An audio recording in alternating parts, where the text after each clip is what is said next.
Hello kids, this is Alpa ma'am signing in to teach you percentage part 2. So as you all know, if you have seen my part 1, we understood the concept of percentage, and in this part I'm going to teach you how to express one quantity as a percent of the other. Now this is very important, and we'll try to take some sums and understand this concept. So suppose I have a sum, express 40 paise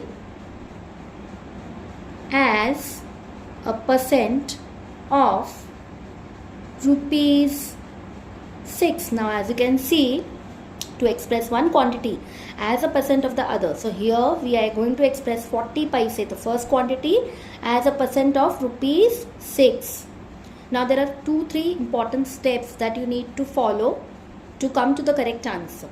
Now the first step is we need to check the units of both the quantities. If the units are same, no worries. If not, you need to convert any of the units and get them into the same quantity, same unit. Okay. So here I am going to convert rupees 6 into paise. Since we all know 1 rupee is equal to 100 paise. So 6 rupees will be equal to 600 paise. Now a master tip from my side, we can also convert the 40 paise into the rupees, or we have an option of converting the rupees 6 into the paise. Now you would ask me, Alpa ma'am, why did you only choose rupees 6 and not 40 paise to convert? So my simple smart maths teaches me that always convert the bigger quantity into the smaller quantity, because that will, by that way you will get rid of all the decimals and the divisions. If you convert any smaller quantity, that is if we convert 40 paise into rupees, we'll have to divide it, and again you will fall into decimals, which is very difficult for some children to crack. Okay, so I always prefer to convert the bigger quantity into the smaller one, as a result of which we get whole numbers and they're easy to deal with when we are doing the actual sum. Okay, so now the first step, we completed the first step. We converted either of the two quantities into the same unit, right? I converted rupees 6 into 600 paise. Now the second step says I need to put my first quantity as the numerator, the second quantity, that is the 600 paise, as my denominator, because we want to convert 40 paise as a percent of the rupees 6. Okay, so this quantity will be the numerator and this will become my denominator, into 100%, right? As I told you in the previous part 1, if I want to convert a quantity into a percent, always multiply by 100. Now it becomes very simple. Now simply I am going to cut the zeros off. Wherever I can do the cutting, I am going to go for the cutting. So I get 2 20s are, 2 3s are. So my final answer is 20 upon 3%, which I can further convert into a mixed fraction, that is 6 integer 2 upon 3%. So this is my final answer. So that is how we convert a given quantity as a percentage of the other quantity. I am repeating the steps. First step says you need to convert either of the quantity. If they are in the same units, no issues. Otherwise, convert any one quantity into the other unit. Next, take the first quantity as the numerator, the second as the denominator, and multiply it by 100%. Now solve the sum and you get the final answer. So what is 40 paise as a percent of rupees 6? 6 integer 2 upon 3%. That's my final answer. Now I'm going to take one more. I'm going to take one more example. So have a look. So suppose I have 16 hours of 2 days. Now I want to express 16 hours as a percentage of 2 days. Now again the same thing. If you look at it, we have 16 hours here, we have 2 days here. Now what does the first step say? We need to convert the 2 days into the hours, because the units need to be the same. So we all know 1 day is equal to 24 hours.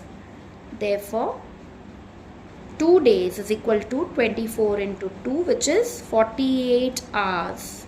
Correct?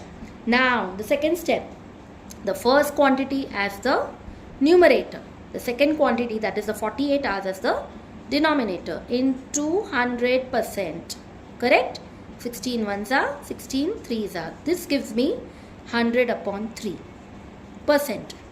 And by long division method, again 3 divided by 100. Correct? 3 threes are 9. 1, 0. 3 threes are 9. 1. So this I can convert into a mixed fraction, which tells me this is 33 integer 1 upon 3%. This is my final answer.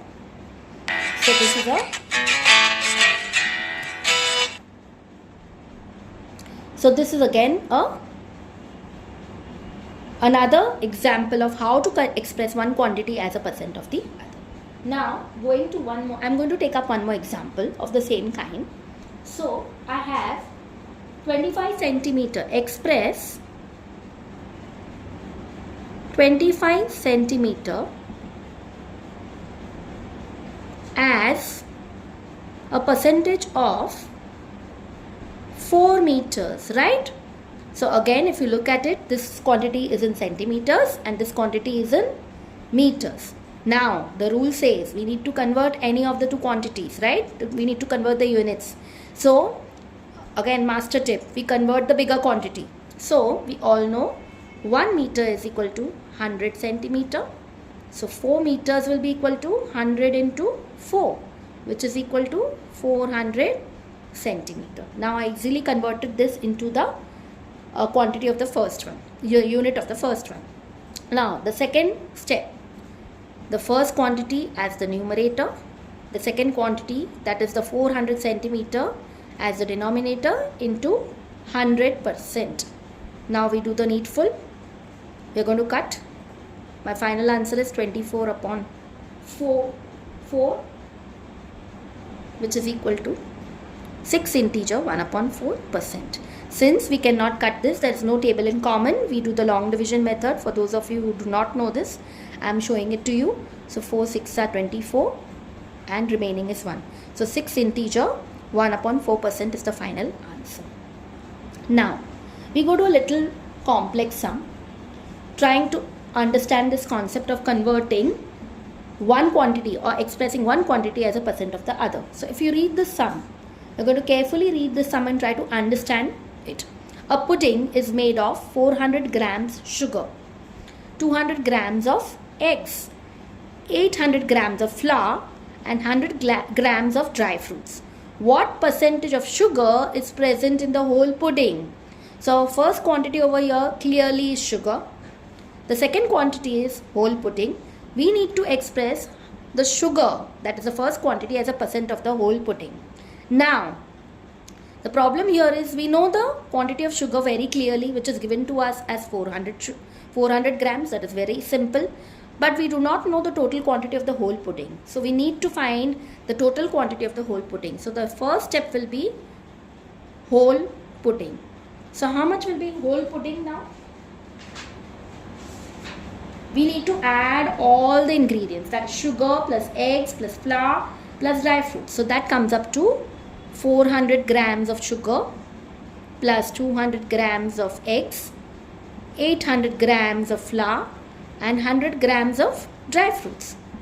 By adding all these quantities, my final answer comes up to 1500 grams. Please make sure you write the units everywhere. Now my whole pudding is 1500 grams. The sugar, that is the quantity that I need to express in the form of a percentage, is 400 grams. So what does the rule say? First of all, check the units. Are they in the same unit? Yes, luckily it's given in the same unit. We do not need to do any conversion. Now the second part, what do? We take the first quantity as the numerator, the second quantity, that is the 1500 grams, the whole pudding, as the denominator, into 100. Now we do the needful, 0 0 cut.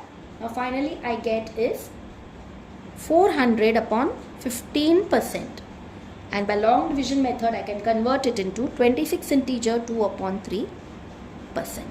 So that is my final answer.